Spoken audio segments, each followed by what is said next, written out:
அனைவருக்கும் வணக்கம். Government jobs mentor YouTube சேனலை இப்போ தான் ஃபஸ்ட் டைம் பார்க்குறீங்கன்னா நம்ம சேனலை சப்ஸ்கிரைப் பண்ணிட்டு பாருங்கள். தொடர்ந்து கவர்மெண்ட் ஜாப்ஸ் அப்டேட் இந்த சேனலில் கொடுத்துட்டு வந்துட்டுருக்கோம். டிஎன்எம்ஆர்பி தமிழ்நாடு மருத்துவ பணியாளர் தேர்வு வாரியத்தில் தெரப்பியூட்டிக் அசிஸ்டன்ட் அப்படின்னு சொல்லக்கூடிய சிகிச்சை உதவியாளருக்கான ஒரு வேலைவாய்ப்பு அறிவிப்பு இப்போ தற்போது ரிலீஸ் பண்ணியிருக்காங்க. டிஎன்எம்ஆர்பியோடைய அஃபிஷியல் வெப்சைட்டில் இதற்கான நோட்டிஃபிகேஷனும் அப்ளை பண்ணுறதுக்கான லிங்க்கும் அப்டேட் பண்ணிட்டாங்க. ஃபஸ்ட் நம்ம நோட்டிஃபிகேஷனில் தெளிவாக பார்த்துட்டு எப்படி அப்ளை பண்ணணுங்கிறதையும் தெரிஞ்சுக்கிட்டு அதுக்கு பிறகு அப்ளை பண்ணுங்கள். டிஎன்எம்ஆர்பி அப்படின்னு சொல்லக்கூடியது மெடிக்கல் சர்வீஸ் ரெக்ரூட்மெண்ட் போர்ட் மருத்துவ காலி பணியிடங்களை நிரப்புவதற்காக செயல்படுற தமிழ்நாடு கவர்மெண்ட் வாரியம் இது. இதில் தற்போது அப்டேட் ஆகிருக்க பணியிடம் தெரப்பியூட்டிக் அசிஸ்டண்ட், அதாவது சிகிச்சை உதவியாளர். ஆண்கள் மற்றும் பெண்கள் இருவருக்குமே அவங்க வேக்கன்சி ரிலீஸ் பண்ணியிருக்காங்க. மொத்தமாக 6 வேக்கன்சி ஒதுக்கியிருக்காங்க தெரப்பியூட்டிக் அசிஸ்டண்ட்டுக்கு. ஆண்களுக்கு 4, பெண்களுக்கு 2 அப்படிங்கிற மாதிரி ஒதுக்கியிருக்காங்க. வகுப்பு வாரியாக யாருக்கு ஒதுக்கியிருக்கோம் அப்படிங்கிறதையும் மென்ஷன் பண்ணியிருக்காங்க. அதை நீங்கள் செக் பண்ணிக்கோங்க. மொத்தமாக 6 காலியிடம் இதுக்கு இருக்குது.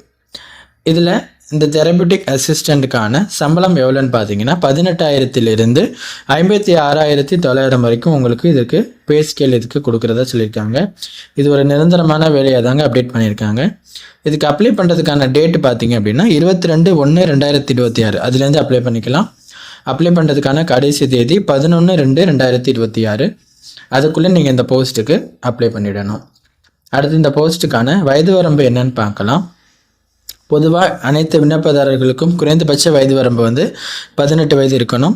அதிகபட்சம் மேக்ஸிமம் ஏஜ் லிமிட் என்ன அப்படின்னா, இப்போ நீங்கள் SC, ST, SCA, BC, BCM, MBC, டிஎன்சியில் வர்றீங்க அப்படின்னா உங்களுக்கு நோ மேக்ஸிமம் ஏஜ் லிமிட். அதிகபட்ச வயது வரம்புன்னு ஒன்றும் கிடையாது. இப்போ நீங்கள் ஓசி கேட்டகரிக்கு கீழே வர்றீங்க அப்படின்னாக்கா நீங்கள் அதிகபட்சம் 32 வயதுக்குள்ளே இருக்கணும் அப்படிங்கிற மாதிரி சொல்லியிருப்பாங்க. ஓசி கேட்டகரியிலேயே டிஃபரெண்ட்லி ஏபிள்டு பர்சனாக இருக்கீங்கன்னா 42 வயதுக்குள்ளே இருக்கணும். எக்ஸ் சர்வீஸ் மேனாக இருக்கீங்கன்னா 48 வயதுக்குள்ளே இருக்கணும். விடவாக இருக்கீங்கன்னா உங்களுக்கும் நோ மேக்ஸிமம் ஏஜ் லிமிட்.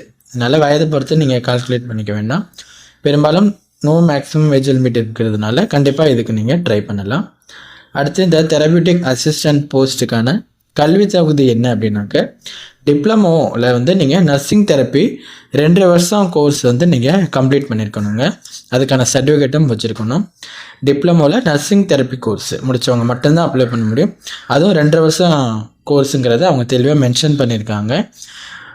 இவங்க மட்டும்தான் அப்ளை பண்ண முடியும். நீங்கள் கமெண்டில் டிகிரி மென்ஷன் பண்ணியோ இல்லை வேறு ஏதாச்சும் ஒரு கோர்ஸை மென்ஷன் பண்ணியோ கேட்குறீங்க. இவங்க நோட்டிஃபிகேஷன் என்ன கோர்ஸ் கம்ப்ளீட் பண்ணியிருக்கணும் குவாலிஃபிகேஷன் சொல்லியிருக்காங்களோ அவங்க மட்டும்தாங்க அப்ளை பண்ண முடியும். டிப்ளமோவில் இது நர்சிங் தெரப்பி முடிச்சிருந்தால் கண்டிப்பாக இதுக்கு நீங்கள் ட்ரை பண்ணலாம். இது தெரப்பியூட்டிக் அசிஸ்டன்ஸ் ஆண்கள் மற்றும் பெண்கள் இருவருக்குமே பொருந்தும். இது எதில் எந்த இன்ஸ்டியூட்டில் முடிச்சிருக்கணும் அப்படிங்கிறதெல்லாம் மென்ஷன் பண்ணியிருக்காங்க. அதையும் பார்த்து உள்வாங்கிக்கோங்க. அடுத்து இந்த போஸ்ட்டுக்கு நீங்கள் அப்ளை பண்ணது பிறகு எப்படி தேர்ந்தெடுப்பாங்க, செலெக்ஷன் ப்ராசஸ் எப்படி இருக்கும் அப்படின்னா, மெரிட் லிஸ்ட் அப்புறம் சர்டிஃபிகேட் வெரிஃபிகேஷன். மெரிட் லிஸ்ட் உங்களுடைய மார்க்கின் அடிப்படையில் வெயிட்டேஜ் ஆஃப் மார்க் கால்குலேட் பண்ணி தேர்ந்தெடுப்பாங்க. இப்போ நீங்கள் 2 வருஷம் கோர்ஸ் டிப்ளமோவில் அதுக்கு உங்களுக்கு 50% வெயிட்டேஜ் ஆஃப் மார்க் பார்ப்பாங்க. அடுத்து 12ஆம் வகுப்பில் நீங்கள் எடுத்த மார்க்கை கால்குலேட் பண்ணி உங்களுக்கு 30% mark weightage of mark. 10th உங்களுடைய மார்க் வச்சு வெயிட்டேஜ் ஆஃப் மார்க் 20% கால்குலேட் பண்ணிக்குவாங்க. இந்த அடிப்படையில் தான் உங்களை வெயிட்டேஜ் ஆஃப் மார்க் கால்குலேட் பண்ணி ஒரு லிஸ்ட் மாதிரி இதில் யார் ஃபஸ்ட்டில் இருக்காங்களோ அதை செலக்ட் பண்ணி செலெக்ஷன் லிஸ்ட்டுன்னு சொல்லிட்டு டிஎன்எம்ஆர்பியோடைய அஃபிஷியல் வெப்சைட்டில் உங்களுக்கு சிவி சர்டிஃபிகேட் வெரிஃபிகேஷனுக்காக லிஸ்ட்டு கொடுப்பாங்க. அதில் வந்திருக்கவங்க சர்டிஃபிகேட் வெரிஃபிகேஷனில் கலந்துக்கணும். அதுக்கு பிறகு ஃபைனல் செலெக்ஷனை அவங்க கொடுப்பாங்க. இது மாதிரி தான் தேர்ந்தெடுப்பாங்க. எக்ஸாம், இன்டர்வியூ இது மாதிரிலாம் எதுவும் கிடையாது. ஓகேங்களா? அந்த தகவலை உள்வாங்கிக்கோங்க. அடுத்து இதுக்கு அப்ளை பண்ணுறதுக்கு அப்ளிகேஷன் ஃபீஸ் இருக்குது. SC, SCA, ST, DAP, PH, DW இவங்களுக்கெல்லாம் 300 அப்ளிகேஷன் ஃபீஸ். இது இல்லாமல் மற்ற எல்லா கேண்டிடேட்ஸ்க்கும் 600 அப்ளிகேஷன் ஃபீஸாக அவங்க சொல்லியிருக்காங்க. அடுத்து இதுக்கு நீங்கள் ஆன்லைனில் அப்ளை பண்ணணுன்ட்டு நான் ஆல்ரெடி சொல்லியிருந்தேன். நம்ம அனைத்து விவரங்களும் இதில் பார்த்துட்டோம். டிஎன்எம்ஆர்பியோடைய அஃபிஷியல் வெப்சைட்டில் therapeutic assistant male and female சொல்லிவிட்டு ஆன்லைன் ரிஜிஸ்ட்ரேஷனுக்கான லிங்க் கொடுத்துருப்பாங்க.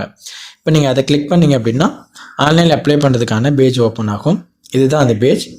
இதில் நீங்கள் புதுசாக அப்ளை பண்ணுறீங்க அப்படின்னாக்க இந்த பேஜ் ரைட் சைட் பாருங்கள், நியூ யூசர் அப்படின்னு சொல்லிட்டு ஒரு ஆப்ஷன் இருக்கும். அதை கிளிக் பண்ணி நீங்கள் பதிவு பண்ணிவிட்டு அப்ளை பண்ணிக்கிடலாம். அதில் உங்கள் விவரங்கள்லாம் கேட்கும், அப்படியே அப்ளை பண்ணிக்கலாம். நீங்கள் ஆல்ரெடி இதில் டிஎன்எம்ஆர்பியில் ரிஜிஸ்டர் பண்ணியிருக்கீங்க அப்படின்னா நீங்கள் ரிஜிஸ்டர் கேண்டிடேட்ஸில் போய்ட்டு லாகின் பண்ணிவிட்டு நீங்கள் இந்த பர்டிகுலர் இந்த போஸ்ட்டுக்கு அப்ளை பண்ணிக்கலாம். இந்த முறையில் தான் அப்ளை பண்ணணும். உங்களுக்கு இதற்கான நோட்டிஃபிகேஷனும் அப்ளை பண்ணுறதுக்கான லிங்க்கும் டிஸ்கிரிப்ஷனில் கொடுத்துருக்கோம். அதை பார்த்துட்டு நோட்டிஃபிகேஷன் படிச்சுட்டு அப்ளை பண்ணுங்கள். வேறு எதுவும் சந்தேகம் இருக்குன்னா கீழே கமெண்ட் பண்ணுங்கள். உங்கள் ஃப்ரெண்ட்ஸுக்கும் ஷேர் பண்ணி அவங்களுக்கும் இந்த தகவலை தெரியப்படுத்துங்க. தேங்க்யூ.